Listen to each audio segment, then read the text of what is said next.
Hello everybody, this is Vanlife Goodies and this is Camper Chats walking down the canal. What started as a mattress in the back of a work van to an old Mark I Transit with no power steering to years of saving and eventually our little T5 giving us memories we will always treasure. And finally, after the sad loss of my mother, a gift like no other.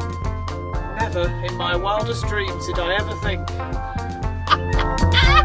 Bye, have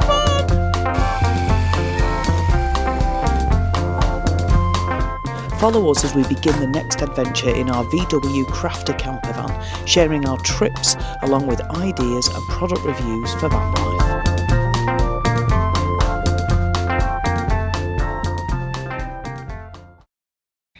So this Camper Chats is all about how you find park-ups, because I've been asked by a few people, how do we find our park-ups? How do we find water? How do we get rid of waste? Only do this today because he does it to me all the time. You go to itch and he'll stop you.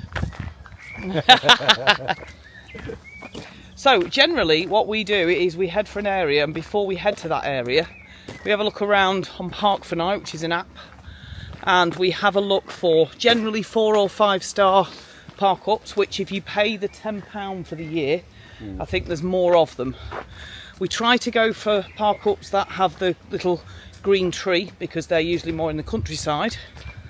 But that depends. If you're going into a city, you might just find a car park that you can pay a few quid and stay. They have been luxury here, parking-wise. Then what we do is, yeah, they're lovely, aren't they? We're in Grantham at the minute. And yeah, they've been lovely.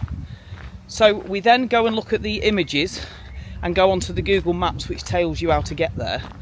But if you go on Google, and I'll put like a little screen thing now, screen recording, go on Google, go on Street View, you can have some idea of what that area looks like and whether it's somewhere that you would feel safe to park. When we then arrive at a place, we try to arrive in the daytime, not at night. Certainly if I'm on my own I would. If there's other camper vans there, generally I feel more safe. If I have a bad feeling about it, or I feel like I'm impeding on local, you know, like local houses, or I was once on a canal bank and there was boats there and it felt like it was the boaters parking, if you like, so it felt wrong to park there, then I would move. And generally we only stay one night. We might go back, say we were somewhere for a week, we might do different ones each night, and then change it, just got attacked. You know, go back to one, but it wouldn't stay like 2 nights. So I believe there's another app called Overlander, the Overlander app, which works better in other countries. But Park4night works for us.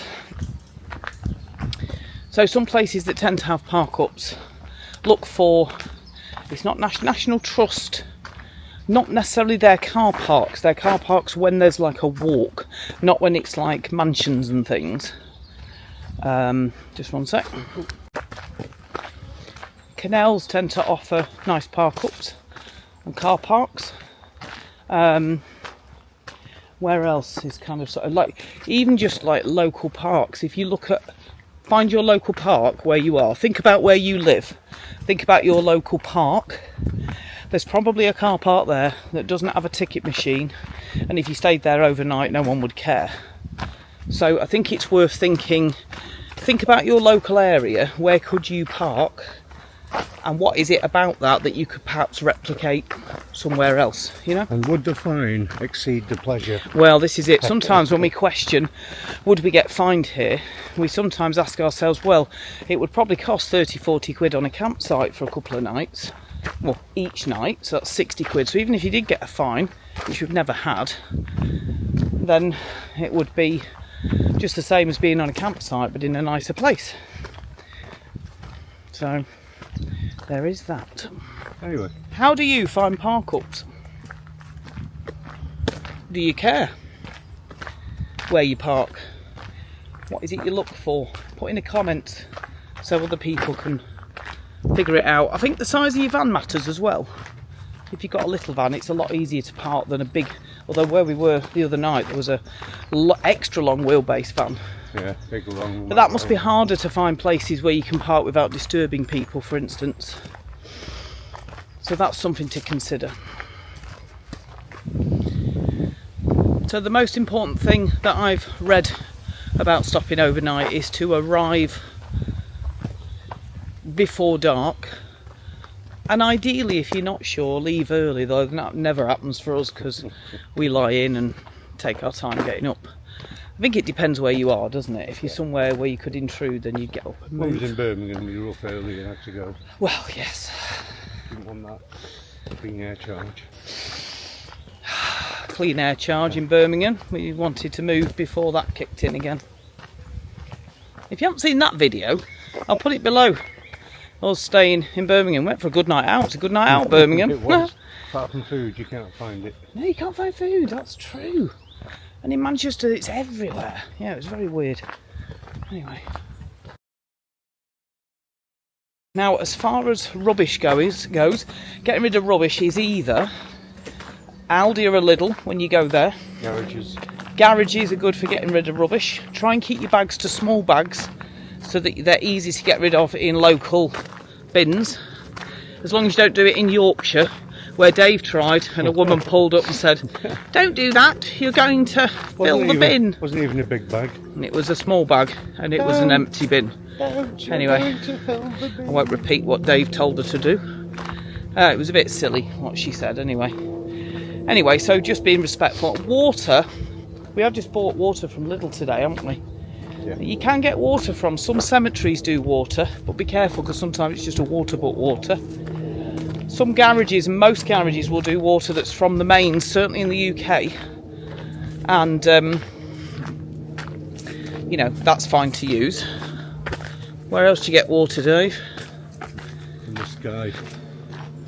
Yeah, there's usually plenty of that. Trying to think where else we've got water from. Don't know, but as last resort, you can just go and buy it. You can just go and buy it. If you go to Lidl, it's like 30p for a big bottle, so it's not even dear. So park up water, waste, and then human waste. So this is a tricky one. If you've watched our video on the composting toilet, we have the Trelino composting toilet. Dead simple toilet, so easy to get rid of your waste. If you have an what they call the cassette toilets, you need an Elson point to get rid of your waste, which is a problem because you can either put it down a public toilet and find like Tesco or somewhere you can get rid of it. But then you've got to walk around with it. Yeah. Or you go to a campsite and pay to use their facilities to get rid of it. With a composting toilet, because it separates the solids and the liquids you can just pour, I say in a bush, being mindful of what's nearby. You know, it's just like having a wee in a bush, basically.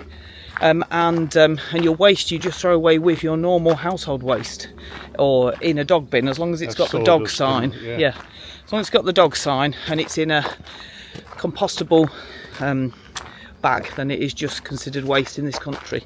Obviously, check in the country you're at, which is best. I think that's it for. So that's kind of, it's amazing how much waste two humans produce in a few days, various waste, and consume water, and it does make you think about how, you know, how you would. The amount of waste my wife produces. It's just the air waste coming from Dave's bottom that's a problem. We've got lots of windows and a max air fan now. The other thing I was going to mention, which I can't remember now. What was I going to mention? Shooting star. Oh, I was going to mention about. My arm's hurting now. Let me go this side. On this side, Dave. I was going to mention about power. So, some people, because they need like their power to be regenerated, they would probably need to go to a campsite every few days to do that. We're quite lucky in that we've got a solar panel and it just recharges every time we drive because we've got a V2V charger, and the sun or daylight, because we've even had grey days where it recharges it. And if you have a lithium battery, it even holds the power even better. So if you can be self-sufficient, It's great. So we've just cooked bacon in the air fryer using the power from the sun. So basically it's free power. When you think of it like that, it's absolutely awesome. Anyway, so tell me your thoughts on how do you find park-ups. We tend to, because we're now in a van that you can live in and no one would know you were there, if we needed to, we could basically park up on the street and stay in it and no one knows you're in the back. We do like to go in the countryside areas, so we'll try and go somewhere more discreet, but depends what you're looking for. Of course, the question about whether you should park up not on a campsite is probably for another video. I personally believe I pay my car taxes, and as long as I'm respectful to people, why not? But other people feel differently. So that'd be interesting. These spaces are here, aren't they? So use them. It's like, if you don't, they'll end up, council will close them off and stuff. Build houses on them. Well, we pay our council tax, Dave. We pay enough bills, enough taxes. So, yeah.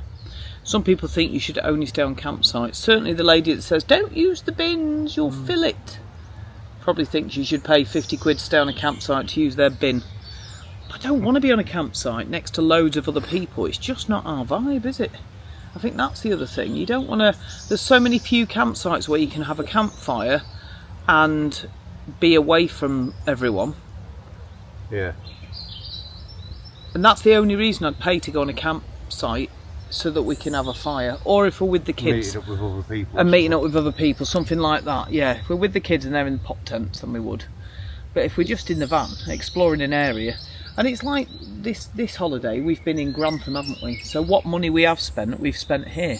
And the last holiday we had was... Hereford. No, it wasn't. Ironbridge. Ironbridge. And we spent quite a bit there, didn't we?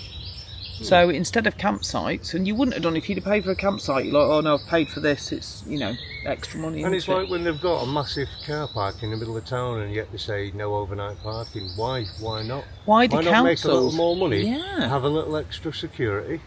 Yeah. People there, you know. Yeah.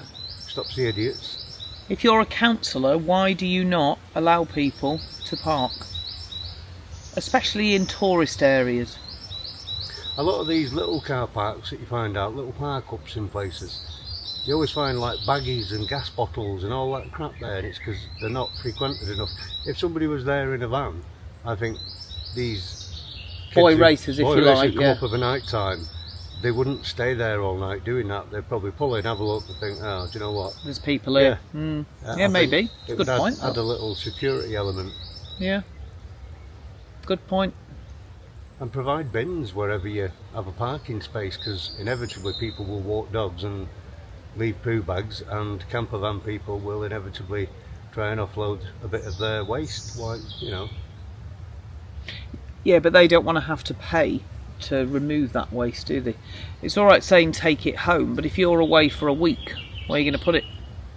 I think that's ridiculous anyway, I'm sorry. If you come, that lady, if you're watching, if you come to Stockport and you need to use one of our bins, feel free, and I pay for that, and I don't mind you using the bin. In fact, I want you to. Dump the rubbish. Stupid thing to say, wasn't it, really? Anyway. An active Karen. She was. Oh, tell us your thoughts on the matter. How do you find park-ups, and what are your thoughts on the getting rid of waste thing? Put your comments below. Anyway, that's probably it for now, guys, so we'll see you in the next video. Bye! Bye! Knackered already. It's like doing your Duke of Edinburgh, but with more fun at the end. And the sun's just come out, and I just said to Dave, can you imagine being like 20 again, with energy and a fit body, and the sun's come out and you're at a festival? Instead of going down a hill thinking all I want is a cup of tea and a rest and an ibuprofen.